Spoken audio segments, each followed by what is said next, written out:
ओम शांति। आज बाबा के 28 अक्टूबर के महावाक्य हैं।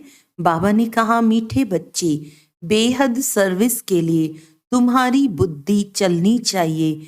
ऐसी बड़ी घड़ी बनाओ जिसके कांटों में रेडियम हो, जो दूर से ही चमकता रहे। प्रश्न है, सर्विस की वृद्धि के लिए कौन सी युक्ति रचनी चाहिए? उत्तर है, जो महारथी होशियार बच्चे हैं उनको अपने पास बुलाना चाहिए। महारथी बच्चे चक्कर लगाते रहें तो सर्विस वृद्धि को पाती रहेगी। इसमें ऐसे नहीं समझना चाहिए कि हमारा मान कम हो जाएगा। बच्चों को कभी भी देह अभिमान में नहीं आना चाहिए। महारथियों का बहुत बहुत रिगार्ड रखना चाहिए। गीत है, यह वक्त जा रहा है। ओम शांति। घड़ी का नाम सुना तो बेहद की घड़ी याद पड़ी। यह है बेहद की घड़ी। इसमें सारी बुद्धि से समझने की बात है। उनका भी बड़ा कांटा और छोटा कांटा है। सेकंड का बड़ा कांटा चलता रहता है। अब रात के 2 बजे हैं, यानी रात पूरी हो फिर दिन शुरू होना है। ये बेहद की घड़ी कितनी बड़ी होनी चाहिए। इसमें कांटे जो बनाए जाएं उसमें रेडियम भी देना चाहिए, जो दूर से चमकता रहे। घड़ी तो अपने आप समझाती है। कोई भी नया आए तो घड़ी आकर देखे। बुद्धि भी कहती है, बरोबर कांटा अंत में आकर पहुंचा है। कोई भी समझ सकता है कि विनाश जरूर होना चाहिए। फिर है सतयुग की आदि। सतयुग में बहुत थोड़ी आत्माएं होती हैं, तो इतनी सब आत्माएं जरूर वापस जाती होंगी। चित्रों पर समझाना है बहुत सहज। ऐसी घड़ी कोई बनाए तो बहुत खरीद करके भी घर में रखें। इन पर समझाना है, ये कलयुगी भ्रष्टाचारी दुनिया है। अनेक धर्म भी हैं, विनाश भी सामने खड़ा है। नेचुरल कैलेमिटीज भी होनी है। अब इन लक्ष्मी नारायण आदि को भी सतयुग की बादशाही कैसे मिली? जरूर बाप द्वारा मिली होगी। पतित पावन आते ही हैं पतित दुनिया में संगम पर। पावन दुनिया में तो बाप को आना नहीं है। ये गोले पर समझाने के लिए बड़ी फर्स्ट क्लास बात है, और इस पर समझाना किसको भी बड़ा सहज है। जिनके पास पैसे बहुत है वह तो आर्टिस्ट को झट ऑर्डर दे और झट चीज तैयार हो जाए। गवर्नमेंट का काम तो इतने में हो जाता। यहाँ तो मुश्किल कोई काम करते हैं। कोई अच्छा आर्टिस्ट चित्र बनाता है तो वह शोभता भी है। आजकल आर्ट का मान बहुत है। डांस का आर्ट कितना दिखाते हैं। समझते हैं पहले ऐसे डांस होते थे, परंतु ऐसे कोई है नहीं। तो ये बेहद की घड़ी फट से बनानी चाहिए, जो अच्छी रीति मनुष्य समझ जाए। कलर भी ऐसा अच्छा हो जो चमकता रहे। पतित पावन कोई मनुष्य तो हो नहीं सकता। मनुष्य पतित है ना, तब तो गाते हैं पावन दुनिया भी स्वर्ग है। मनुष्य तो नहीं समझते कि श्री कृष्ण ही श्याम है, फिर सुंदर बनता है। इसीलिए नाम पड़ा है श्याम सुंदर। हम भी पहले नहीं समझते थे, अब भी बुद्धि में है। बरोबर काम चिता पर बैठने से काला हो जाता है, अर्थात आत्मा पतित हो जाती है। यह भी स्पष्ट करके लिखना है। वर्षा देते हैं परम पिता परमात्मा और श्राप देते हैं रावण। मनुष्यों की बुद्धि फिर चली जाती है रघुपति राघव राजा राम तरफ, परंतु राम तो है परम पिता परमात्मा। ये सब बुद्धि चलाकर चित्र बनाना चाहिए, क्योंकि आजकल अपने को भगवान तो सब कहते रहते।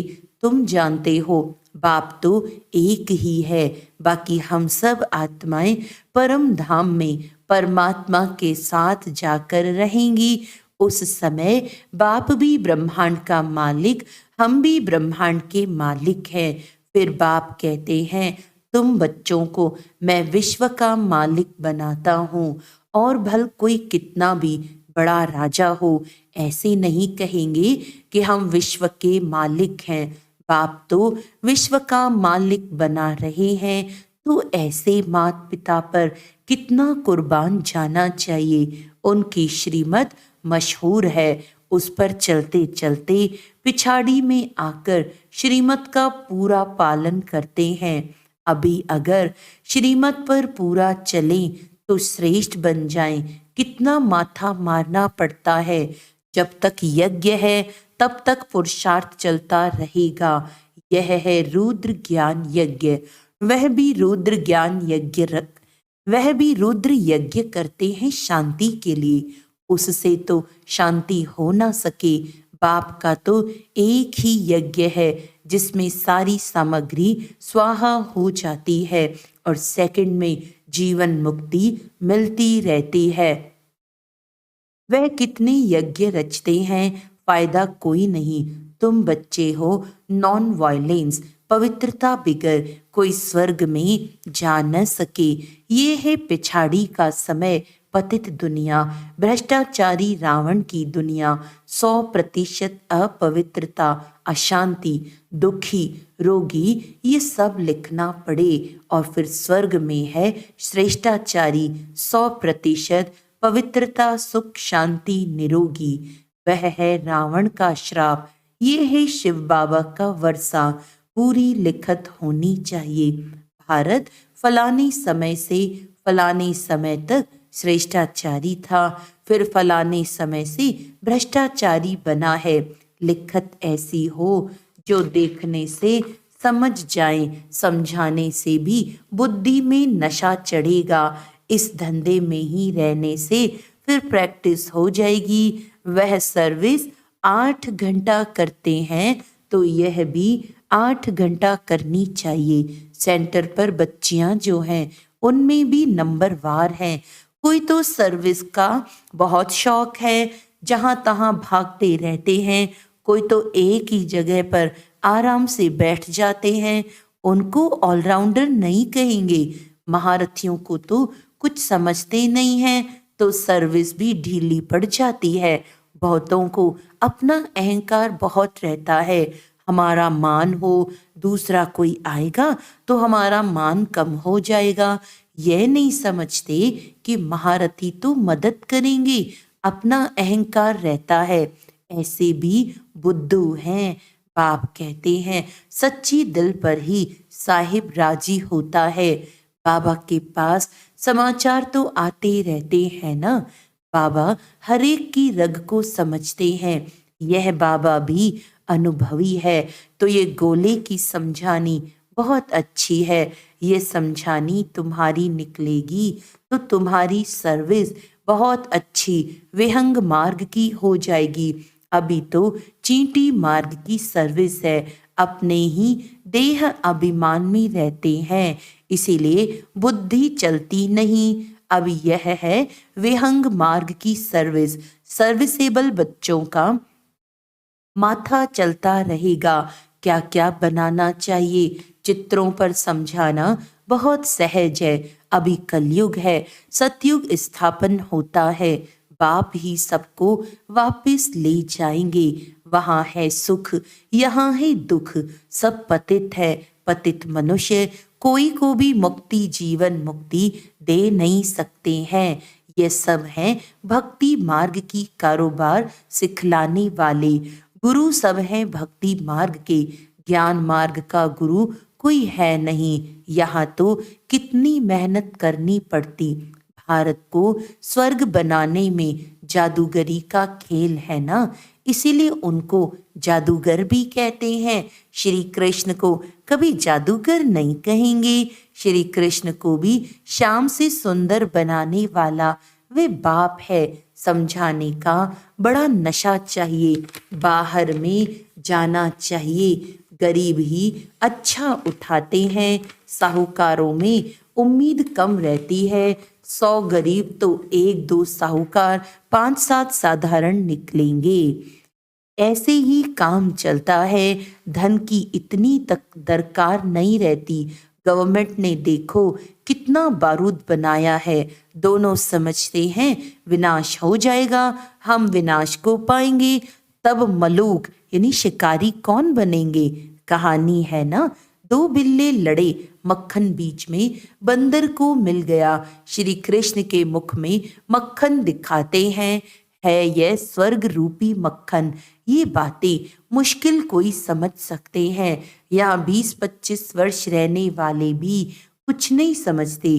पहले पहले भट्टी बनी, उसमें कितने आए कितने चले गए, कोई जम गए हैं। ड्रामा में कल्प पहले भी ऐसे ही हुआ था, अब भी ऐसे हो रहा है। चित्र जितने बड़े होंगे उतना कोई को भी समझाना सहज होगा। लक्ष्मी नारायण का चित्र भी जरूरी है। झाड़ से पता पड़ता है भक्ति कल्ट कब से शुरू होता है। ब्रह्मा की रात 2 युग, फिर ब्रह्मा का दिन 2 युग। मनुष्य तो समझते नहीं, फिर कहेंगे ब्रह्मा तो सूक्ष्म वतन में है, परंतु प्रजापिता तो जरूर यहाँ ही होगा। कितने गुह्य राज है जो शास्त्रों में तो हो नहीं सकते। मनुष्यों ने सब उल्टे चित्र देखे हैं, उल्टा ज्ञान सुना है। ब्रह्मा को भी बहुत भुजाएं दी है। ये जो भी शास्त्र आदि हैं वे सब हैं भक्ति मार्ग की सामग्री।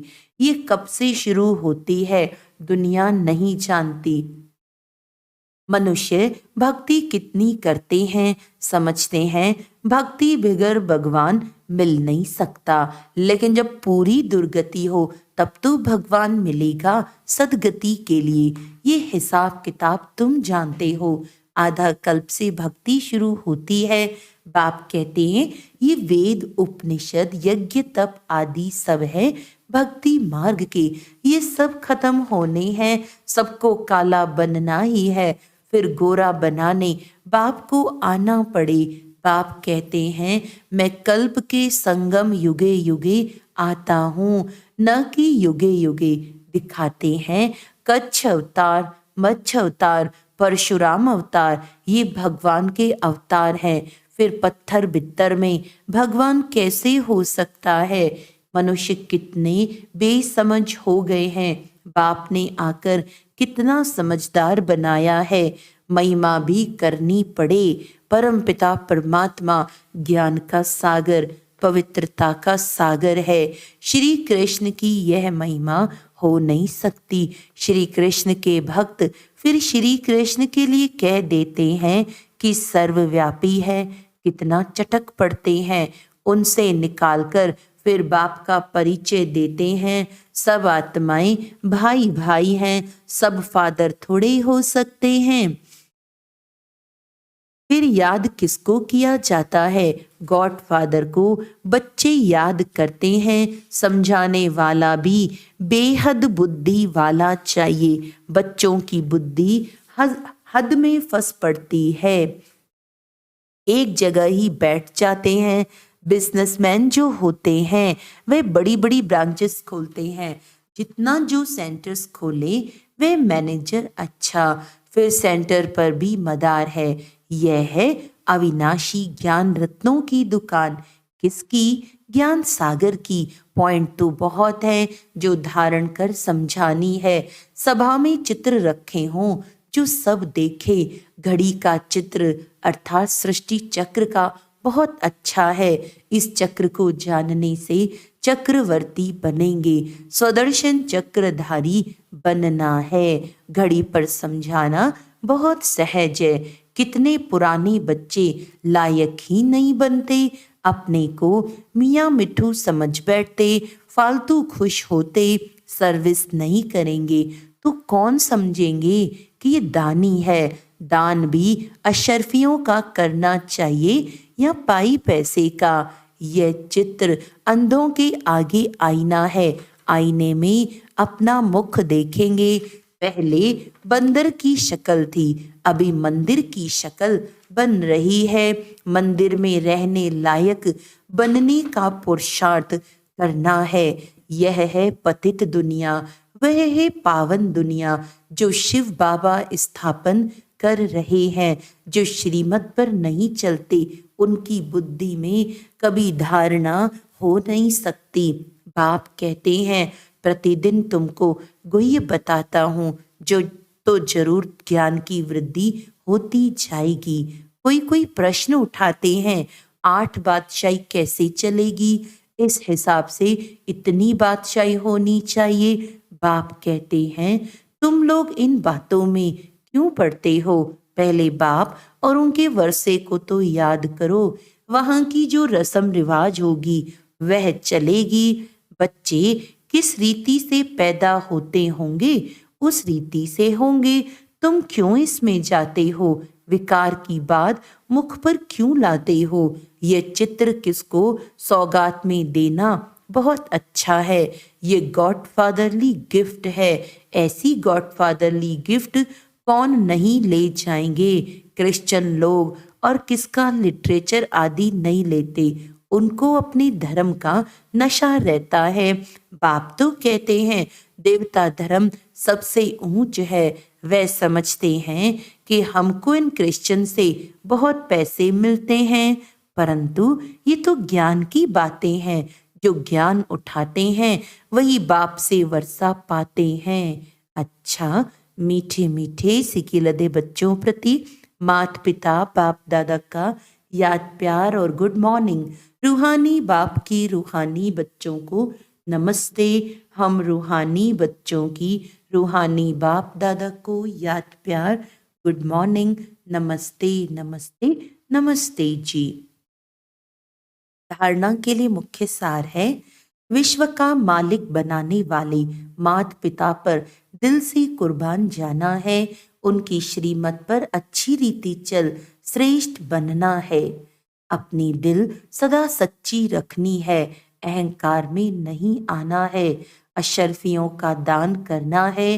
ज्ञान दान करने में महारथी बनना है। 8 घंटा ईश्वरीय सर्विस जरूर करनी है। वरदान है, सर्व प्राप्तियों की अनुभूति द्वारा माया को विदाई दे बधाई पाने वाले खुश नसीब आत्मा भव। जिनका साथी सर्वशक्तिमान बाप है उनको सदा ही सर्व प्राप्तियां हैं। उनके सामने कभी किसी प्रकार की माया आ नहीं सकती। जो प्राप्तियों की अनुभूति में रह माया को विदाई देते हैं उन्हें बाप दादा द्वारा हर कदम में बधाई मिलती है। तो सदा इसी स्मृति में रहो कि स्वयं भगवान हम आत्माओं को बधाई देते हैं। जो सोचा नहीं वे पा लिया।